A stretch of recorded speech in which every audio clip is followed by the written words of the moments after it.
So I think we're probably live. Good afternoon, everybody, or good morning or good evening, depending on where you are in the world. Welcome to the latest in our monthly webinars on digital maturity.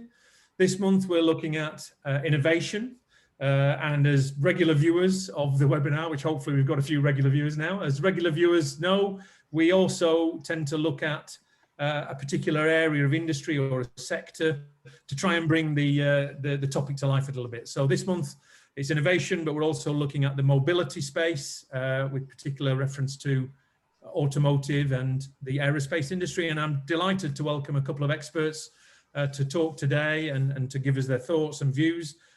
Halil Aksu from Digitopia and Martin Aston from Airbus.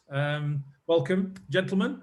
And if I could just very briefly hand over, Martin, just for you to introduce yourself and what you're going to be talking about today, and then Halil the same, and we can kick off.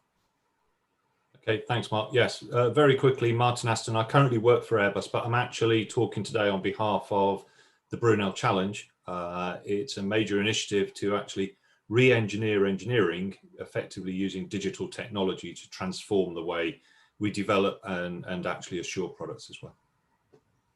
Excellent. Thank you, Martin. Thank you. Hello. I'm Halil Aksu, co-founder of Digitopia, and passionate about digital transformation and digital maturity. We help companies along their digital journeys, and very happy to be here with you today. Thank you. Great, thank you. So just before we kick off, and I'll hand over to Halil in a second, just a tiny bit of housekeeping. We've allotted a little bit of time at the end for Q&A, for questions. So anybody's got any questions, please just pop them in the Q&A box, which you should have. I'm pointing down towards the bottom of the screen there. So hopefully you've got a Q&A box. Pop any questions in there. We'll try and pick those up at the end of the session before we let the guys go. So we've got quite a bit to cover today. We're looking at a fairly broad topic.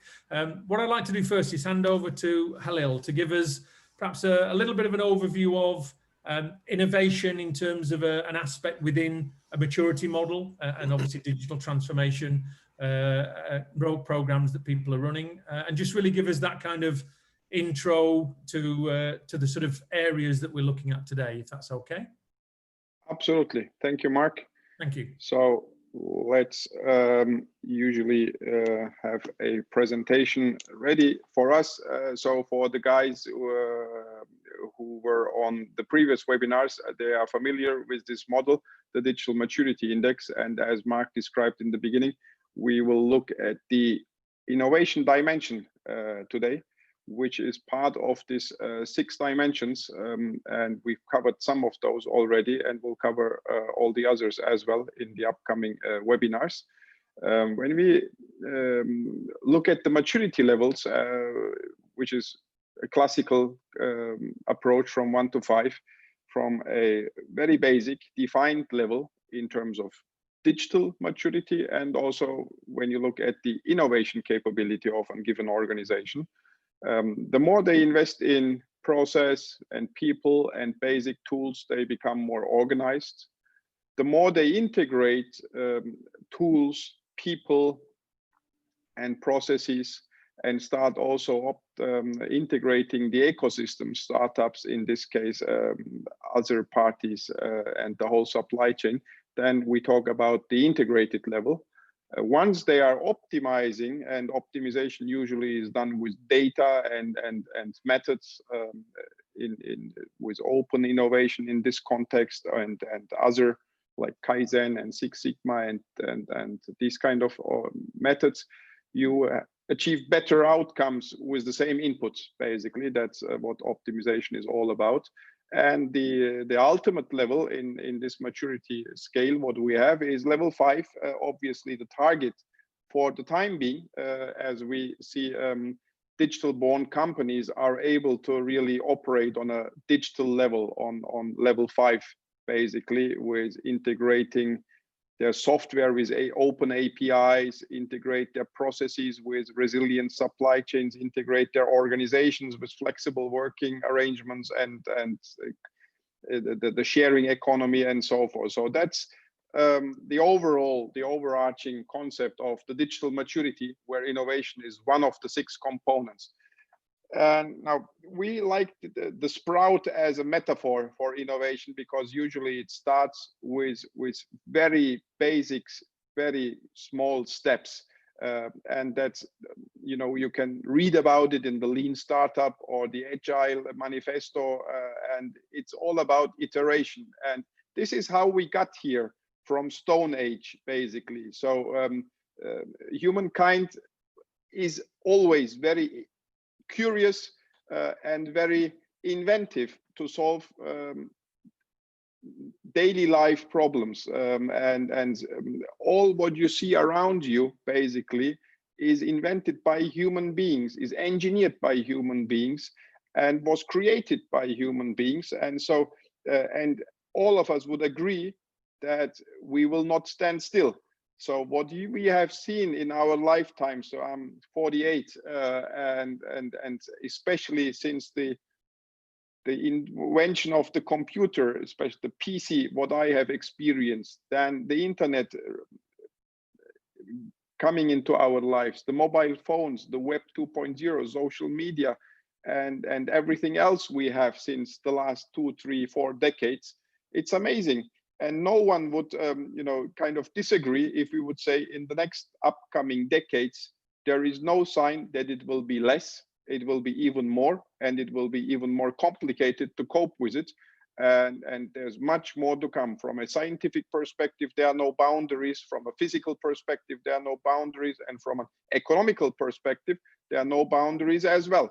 So innovation is really a very important part, and this is just, you know, very often said, and it's overhyped and it's a buzzword, but, you know, being really truthful about innovation is truly hard for many companies, and especially for incumbents. And Martin will talk a lot about why re-engineering needs re-engineering, and why the incumbents especially and established industries need to open up their minds, open up their boundaries, open up their business models and their process flows to the outside world, academic startups and so forth. And looking a little bit more into when we talk about the innovation maturity in the context of digital maturity, we expect a certain foundation within an organization, which is about the direction, the leadership, the organization, and the governance. Somebody needs to decide why to innovate, what to innovate, how to innovate, and where to spend the money. That's basically all about the foundation. Then it's a process. It can be engineered. It's not like you look to a nice sunset or a sunrise and have the eureka moment and have a brilliant idea, and then it's, you know, this is not how innovation happens. Actually, it's, you know, blood, tears, sweat, and hard work, a lot of hard work, and you can basically establish a process for this and use tools and have a program and have some objectives and run the execution. So no idea is worth anything if you're not able to execute on it. Then it's beyond your own organization. It's you need to go outside. Very famous companies and their executives talked about this and said, you know, we have probably the brightest people in our company, but we have not all of the brightest people in our company. You just have so many in your company, and other bright people are outside of your company, outside of your industry, and in places where you would at least expect them. And that's what we call expansion, you know, growing your innovation capacity beyond the boundaries of your organization, tapping into the ecosystem. Therefore, you have to have an innovation image. You have to be known, you have to be respected, you have to be appreciated going out there. And you might even have centers in your company or in co-working spaces or in universities or in, you know, clusters where you need to be. And this is where we talk about what we call the expansion of your innovation capacity. And last but not least, probably the most important, you have to have an open mindset. You have to have the culture in place. Experimentation should be appreciated. You know, in some cultures around the world, failing is, you know, losing your honesty, losing your honor. You know, in the very Eastern cultures, you even commit suicide if you're doing a big mistake, a big failure. And in especially the Silicon Valley culture is called failing forward, or you know, trial and error, and it's very well appreciated. It's recommended. So failing is not the best thing to do actually, but it's a way of learning, and it should be tolerated. It should be accepted. Is combined with the risk appetite, is combined with embracing the new from a mindset perspective, and this is the way we would measure innovation. For the innovation dimension in our digital maturity index, this would be kind of the maturity scale. So it would be attempting on the first level, following. Following is not a bad thing to do if you're not, if you you know, have limited capacity and limited capabilities in terms of funding, in terms of people, in terms of, you know, culture. Then probably following the market leader, following some good examples is a very good way in terms of innovation. Being genuinely creative is not so easy, but that would be level 3 in our maturity scale. Then becoming truly innovative with your heart, which culture, and your brain, which is the execution, and going beyond your own boundaries. That would be level 4, as you see on the screen. And then if this becomes truly in your culture implicitly of the organization, of everybody, if this is part of your orientation program, if this is well appreciated outside your boundaries, so your company is associated with innovation, incubation, startups, the ecosystem, and so forth, then we would call it intrinsic, basically. And we have some descriptions for this, but I don't want to go into details. We usually share this after the webinar, so you can go on and read it. But for the level of you know, becoming fascinating, becoming intrinsic from a cultural perspective, it would be like becoming the leader in the industry, having a very competitive advantage through innovation, having this culture of ideation, free ideation, and having a platform where you can use it inside your organization and even outside your organization, having a clear schedule during the year, what kind of incubators, what kind of acceleration programs, what kind of call for innovations you will raise inside and outside your company, being connected to the ecosystem, and many more aspects we would expect for the level 5 intrinsic innovation capacity.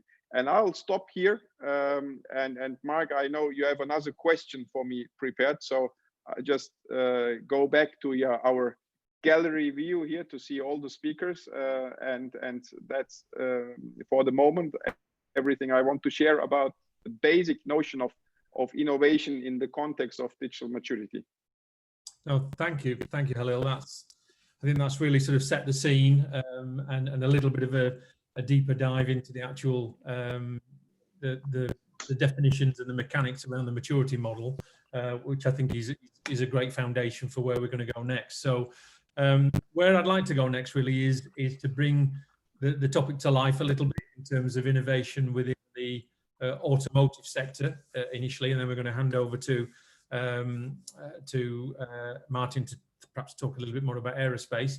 But yes, in terms of the automotive sector, I know our research team have been doing quite a bit of work around the sort of future of digital, really, or digital futures within that sector. And I think, again, some interesting insights and scenarios that could well pan out as we move forward, and particularly in the light of recent changes in governmental policy around the future of particularly of cars in the UK.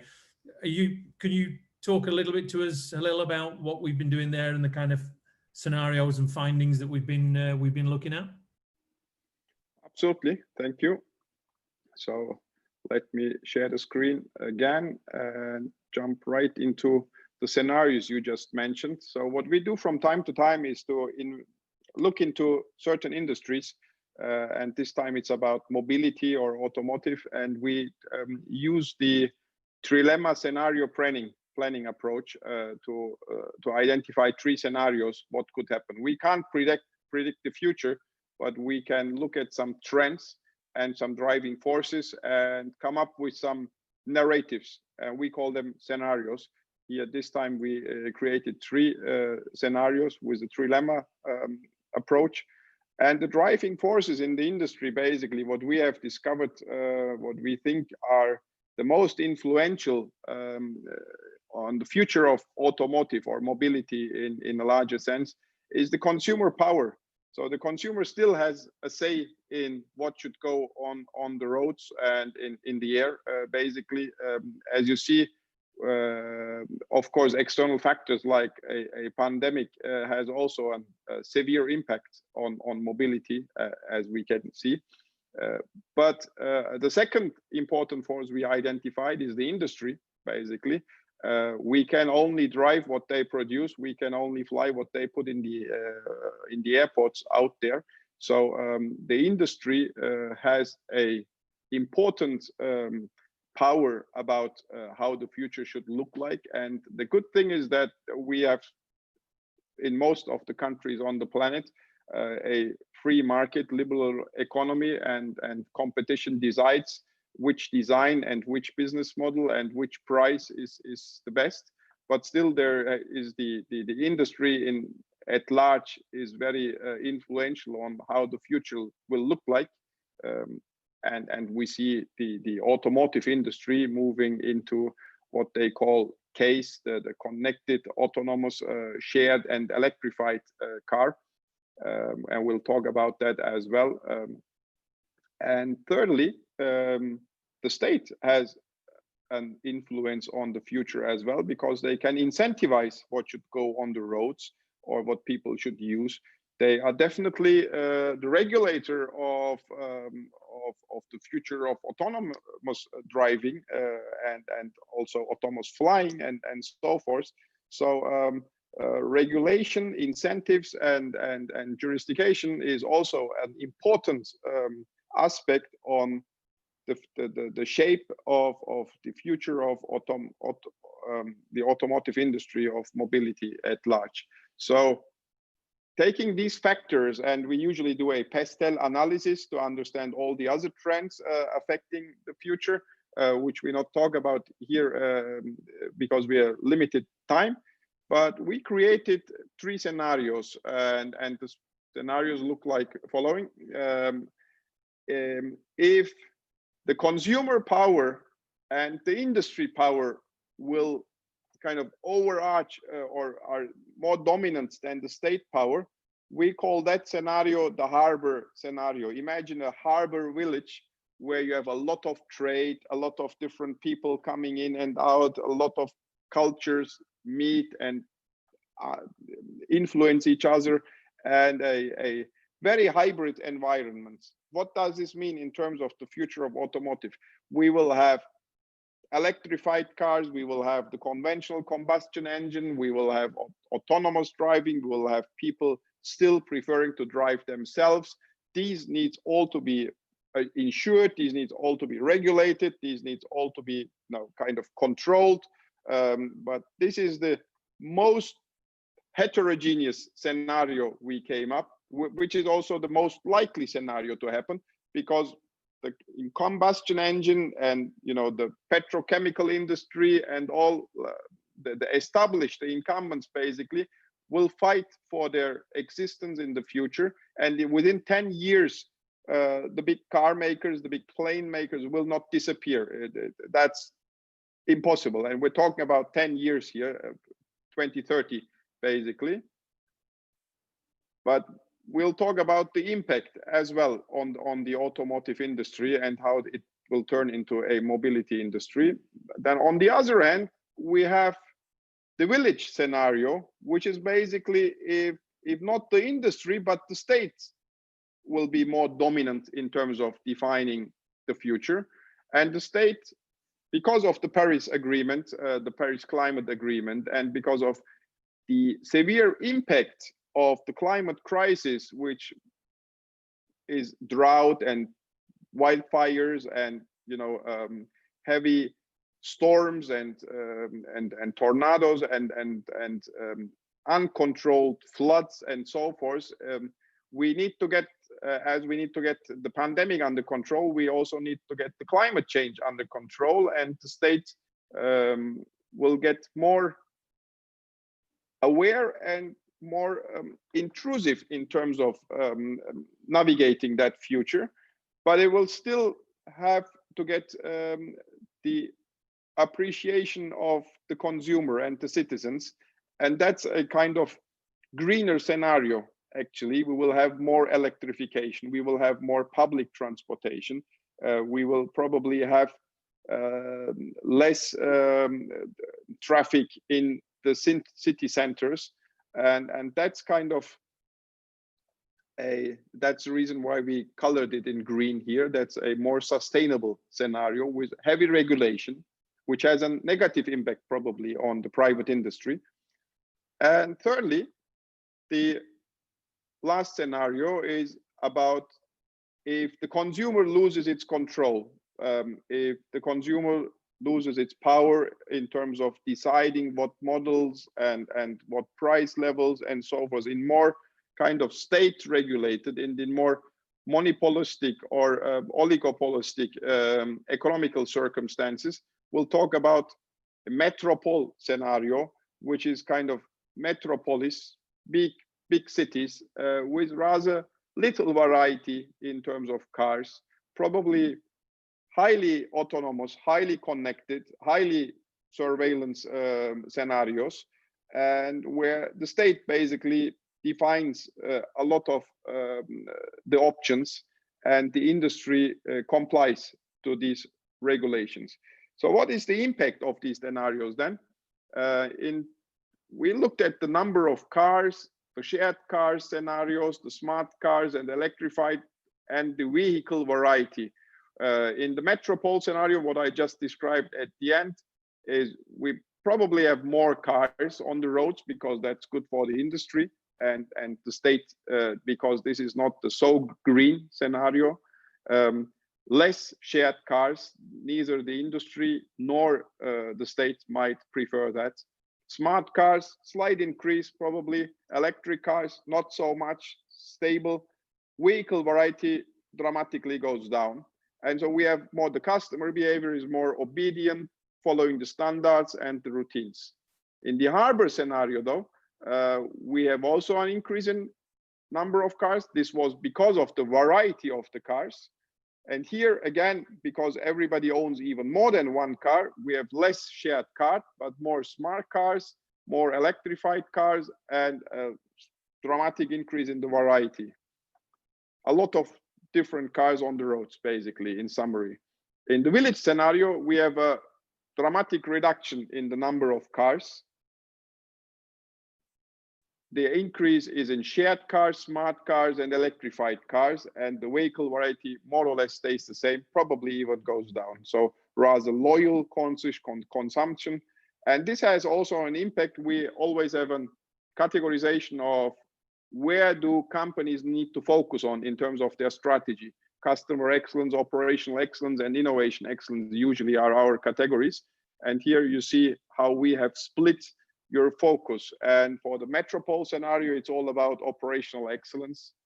The harbor scenario is a very balanced one, and the village scenario will be about mostly operational excellence as well, but customer is also important, innovation is also important.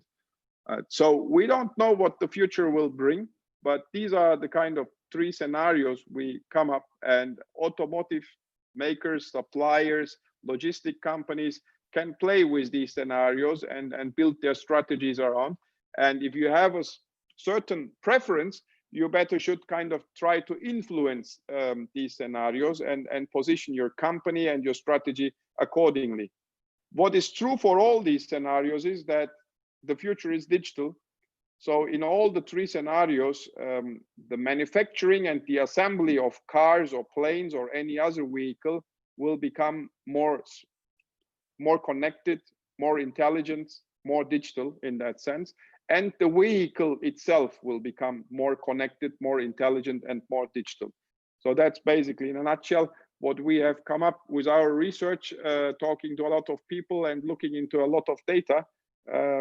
Thank you for giving me the chance to share that with you. This is the first, it's not public on our website yet. So the attendees of this webinar see it for the first time. And I hope they like it. Soon it will be compiled into a report and will be available on our website for download. Thank you. Thank you, Halil. And I think some really interesting thoughts and what I can tell from the presentation, but also from having sneak peeks.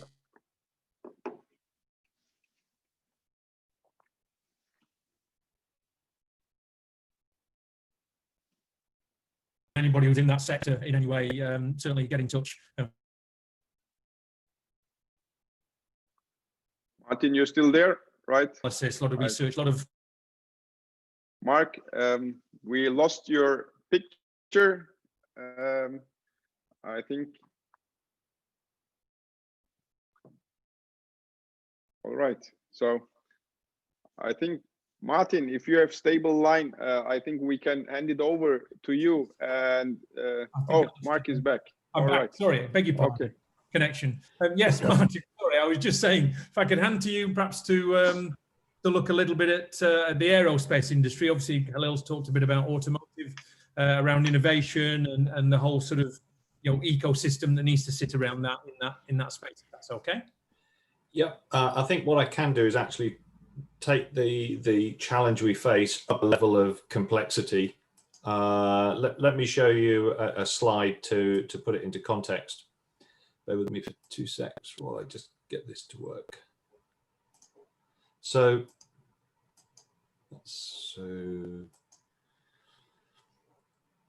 there's a lot of talk about net zero, the idea that we have effectively a net zero impact on the planet in terms of the environment and such like. This picture is one that we produced within the Brunel Challenge activity. This one happens to show an aircraft in the middle, but it could easily show a car, it could easily show a ship. And what we're trying to demonstrate in this is that actually achieving the level of change needed, Halil was just showing us different scenarios within the automotive sector. But I think one of the issues we're finding is that there is no silver bullet to addressing the climate change challenge. It's going to be a case of looking at the entire ecosystem and an entire system of systems problem. And what we're showing in this slide, which is why it's core to what we're doing in Brunel Challenge, is you're going to need a completely different type of engineering. So today we focus very much on the design, the development of a specific product, if you like, within that ecosystem. So we would design an aircraft, we would design a car. But what we now have to consider is the entire ecosystem that goes with that. So if we did want a hydrogen aircraft, and that particular picture there, which is widely available on the internet, which is effectively a hydrogen powered aircraft to give zero emissions, we have to go into that entire ecosystem looking at how do we actually produce hydrogen? How do we distribute the hydrogen?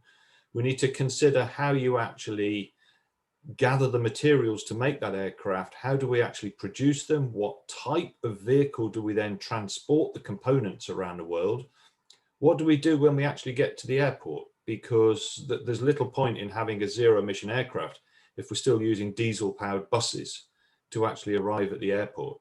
So what we're going to have to consider going forward, and as engineers we're going to have to consider this, is looking at the complete system of systems challenge.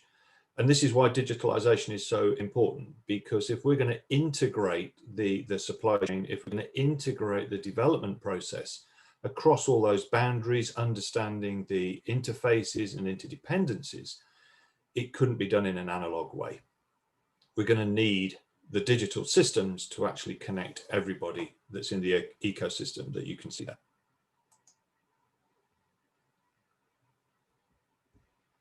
Okay, Mark. Excellent. Yep. No, thank you, Martin. And I think that's, that's taken us into, as you say, that's taken us up a notch in terms of just in some ways, the enormity of the problem here. Yep. It's I think we all feel and understand that, you know, being more digital, in inverted commas, is absolutely at the heart of this. But in terms of when you look at the specific challenges, I mean, that's one use case there really, which is a, you know, a hydrogen-powered aircraft. You know, it's one of many type of use cases in the mobility sector and transport sector, and it brings with it a whole myriad of you know, of challenges, and I know obviously that's where you guys at the Brunel Challenge are working hard to create initiatives and awareness and all those kind of things that is going to be required. You know, it's technology is only a part of it. I think it would be fair to say. Exactly. Would you agree?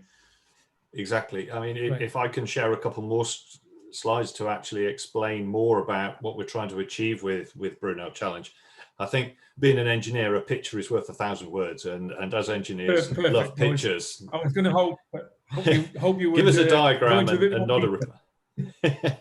So Excellent. if I can just share another slide with you, and I think this puts things into context in terms of why we need Brunel Challenge, why we need transformation in engineering. And this is your classic product development life cycle curve, the S curve. There's lots of academic research being done in terms of understanding the product development life cycle curve. And what we show here is that in the early days of any product life cycle, there's significant disruption.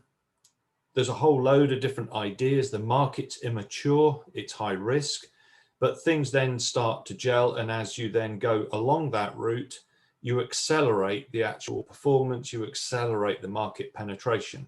But over time, that process flattened out. And as the product becomes more mature, you're looking at incremental developments. You're looking at delivering business advantage through production productivity more than technological change or technology introduction. And what we've identified here is that across a whole range of sectors, not just aerospace, but a whole range of industrial sectors, is if we're going to have these new products in place around the 2030, 2035 timeframe, which is what is needed if we're going to meet those government ambitions to achieve net zero. I mean, Halil showed us the triangle where the state is one of them. I think increasingly the state, as a result of the fact that during the pandemic, we've seen the benefit of clean air. I think the state will push that, but also people. So this means we're going to move to the other end of that product development curve. So we're going to find ourselves as engineers and engineering across a whole range of sectors in a situation where we probably haven't been there since the 1950s. Now, the engineering systems we had in the 1950s, which were very analog, based on lots of physical prototyping, we can't afford to do that. We don't have the time, we don't have the money to do that. We're going to have to go digital. And so we're going to have to effectively reinvent engineering. We've coined the phrase in Brunel Challenge of re-engineering engineering. And the whole reason behind that is we've effectively got to go back to that process of innovation, that exciting time that people saw in the 1950s, but we've got to do it in a far more controlled way, a faster way, and a cheaper way. And so that is core to what we're trying to achieve in Brunel Challenge. But achieving that is remarkably difficult. A big chunk of it will be about delivering the actual digital environment to achieve that. But we've also got to understand, how do we actually integrate the enterprise? How do we co-create the products that are in there? Because as I showed in that net zero picture, this is not a situation where one organization can solve the problem. It's going to need that connected supply chain, that connected enterprise. But we're going to need people as well within that system, because it's all well and good saying we're going to use AI, we're going to use other digital systems, but we still need people in the loop. People are the ones that will deliver the innovation. We have to actually understand what those people look like. How do we educate those people? How do we actually train those people? And how do we enable them to gain experience? And then finally, how do we actually demonstrate that those systems are safe? If we're going to start using artificial intelligence within the product development process, how do we actually certify those processes where a human is no longer in the loop making decisions. So this is a huge challenge, but it's a huge opportunity as well. And it's one of those things that is genuinely groundbreaking. And this is why what we're trying to do is stimulate change, stimulate discussion, which is why I was so pleased to be able to talk today, because this is the sort of thing we need to do. It needs to be a cultural change where this becomes the norm, as Halil was saying in his presentation earlier.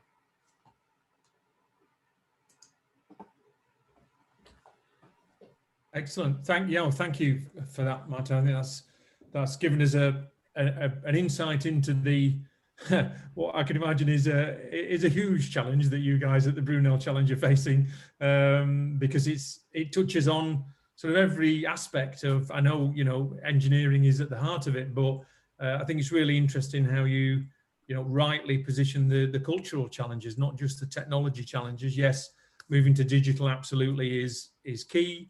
It'll enable things to move quickly and to give more repeatability and certainty to processes and to to assurance related aspects as you touched on. But I think the people aspect is key, and just handing back to Halil almost really to sort of come full circle. I know we talked mainly about innovation today, Halil, in terms of the maturity model, but culture and technology and governance, are other key elements of a maturity model. And I guess,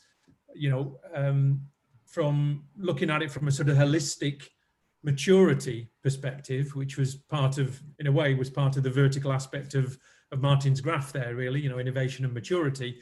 I guess we would say it's key to look at, innovation is very important, but it's key to look at really all aspects of the maturity model. Absolutely.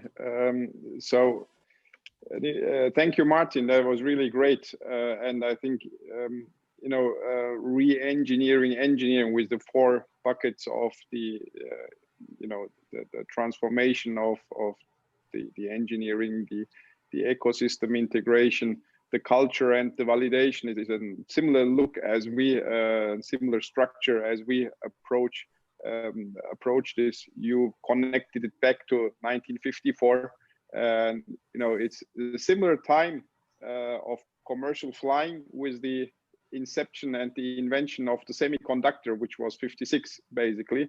And in the year 1965, Gordon Moore had his famous article in the journal for physics, putting the double the number of space basically within every 18 to 24 months, which we call the Moore's law, and that held valid until just recently. And now these days we're talking about neuromorphic computing, about quantum computing, and so forth, which will become probably state of the art. Now everybody talks about, those quantum computers are huge computers, which were the early computers as well, and now they're in our pockets.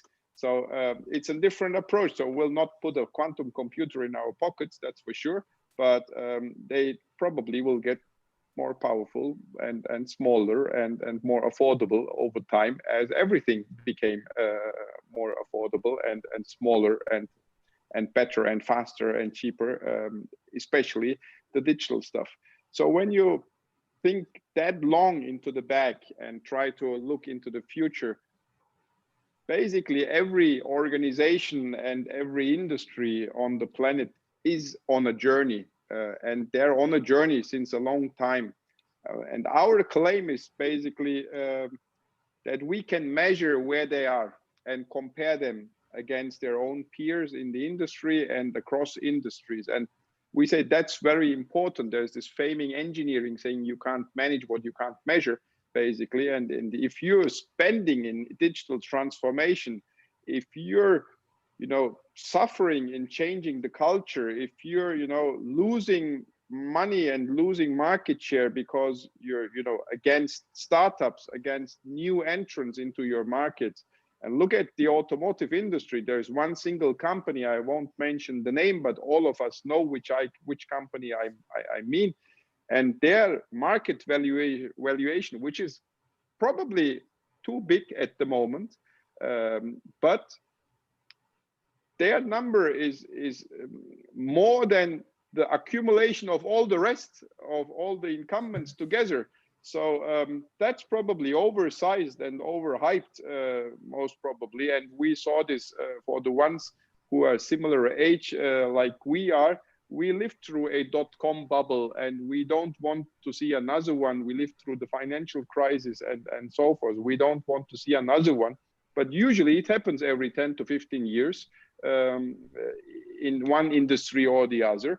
And these market valuations might come down. What stays, though, is the fact and the reality that we continuously further digitally transform. And there is no way back. Basically, the gin is out of the bottle. So we have the internet, we have the mobile devices. Now we know about the electrification. We know about the benefits of connectivity. So planes, cars, ships, buses, trains, everything will become connected to the internet. And the industry at large, not just automotive, also the software side, also the logistics side, on the ground, on the sea, in the air, they will become an ecosystem of mobility, of transportation, of logistics, and they will be interconnected, as you just explained, Martin, in your presentation.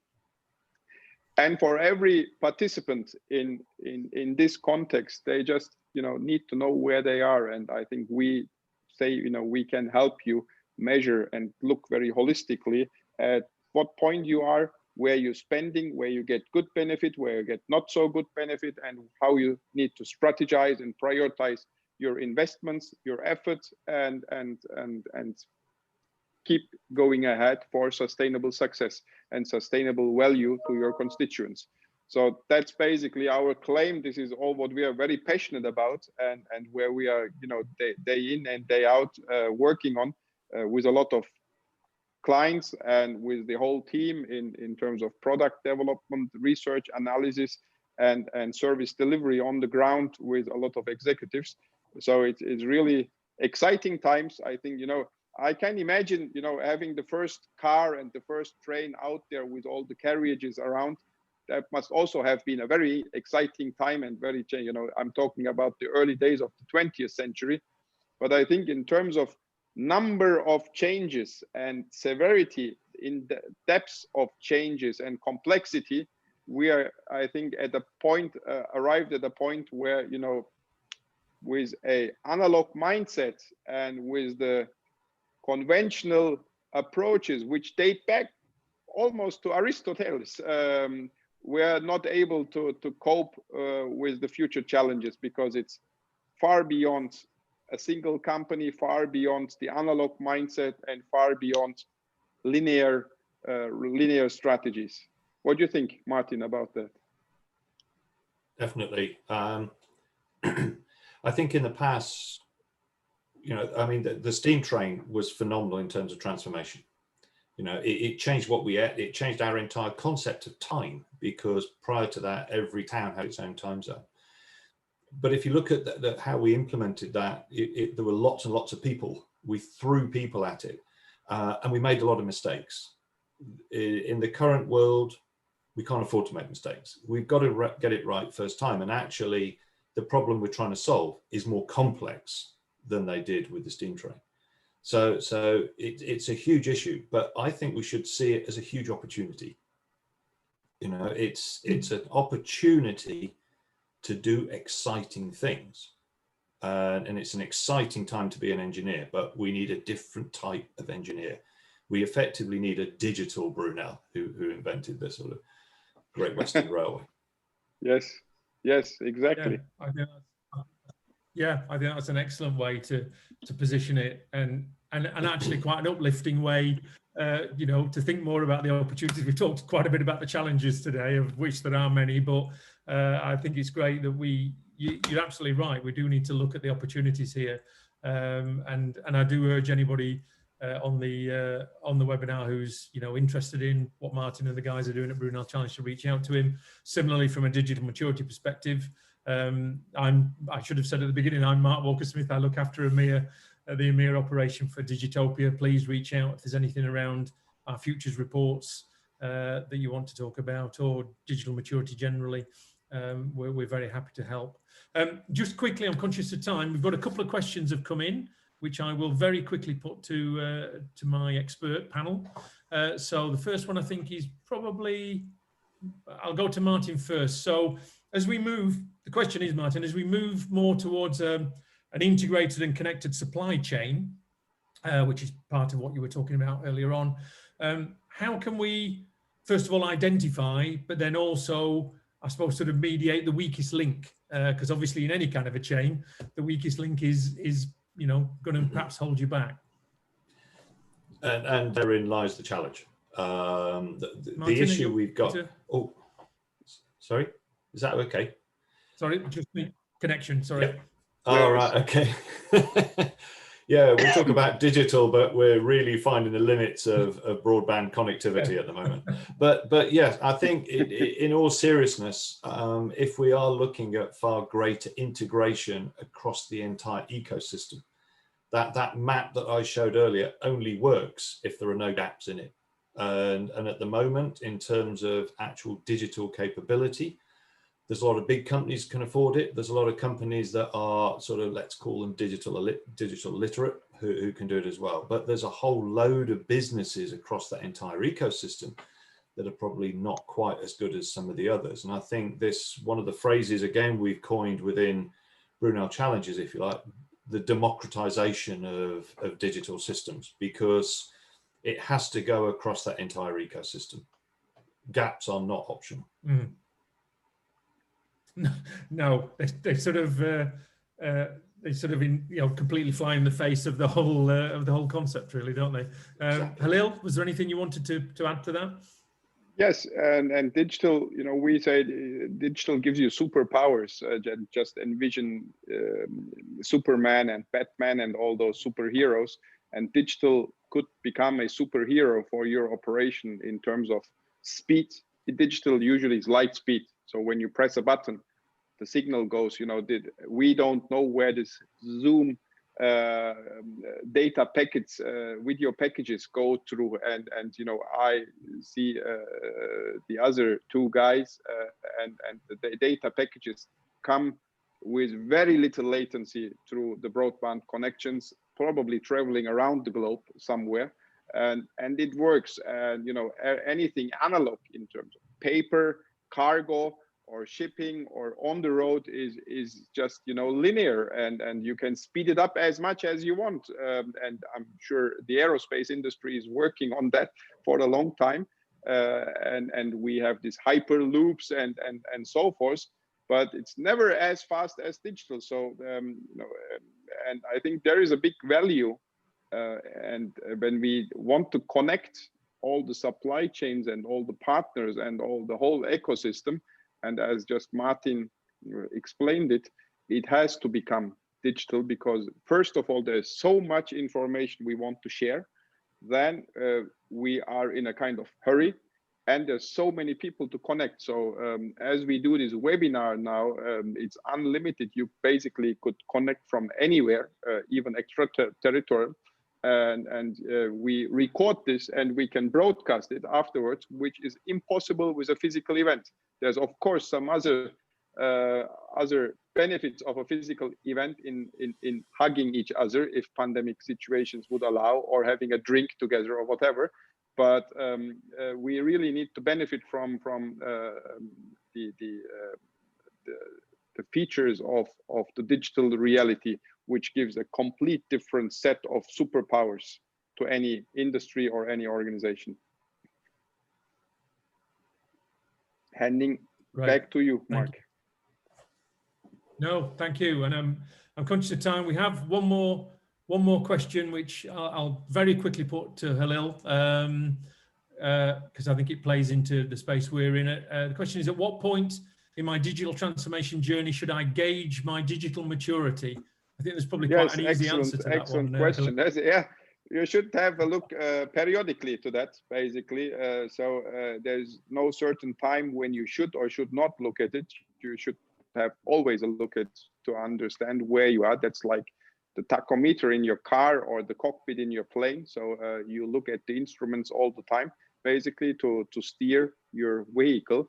And so you should steer your organization and your company in the right direction. And you're continuously spending on digital. And the spend basically is much more than you think. It's not just the ERP project. It's not just the e-commerce channel. It's not just, you know, a IoT project. It's the culture transformation, all the effort you put in and all the management time you put in to set the direction. So you better have a continuous look at where you are on your journey. And well, at least we recommend at the moment an annual check of your digital maturity and having periodic reviews of your priorities and your direction. In a nutshell, that's what I can say for the moment. No, that's great. And two shameless plug alerts, really. One, on the back of what Halil has said there, if anybody is interested in talking about digital maturity assessments and all the benchmarking work we do, please get in touch. You can be able to get hold of us via our LinkedIn profiles. Second shameless plug very quickly, watch out for the December webinar in the series. We'll be looking, really projecting forward into 2021 and the future of, well, probably of all things, really. We'll try and cover as much as we can in that. So watch out for that in December. But really, just remains for me to say thank you so much to Martin and to Halil for what hopefully has been a very interesting and insightful talk today. I've really enjoyed it, and I think there's a lot more to talk about there. We probably all of us could go on for many hours, but please do get in touch with the guys if there's more you want to talk about. But thanks to both of you for your input today and your thoughts. Really, really interesting. Thank you. Thank you, Mark. Thank you, Martin, for your time, and thanks to all the people on the webinar listening to us and spending their time with us. I hope it was beneficial for them, and we'll be in touch. Good luck, Martin, with the Digital Brunel Challenge. Thanks very much, Halil. Absolutely. Bye then. That's right. Keep in touch on that one. We'll be in touch. Good evening. Thanks, everybody. Take care. Thanks again. Take care. Bye-bye. Bye. Bye.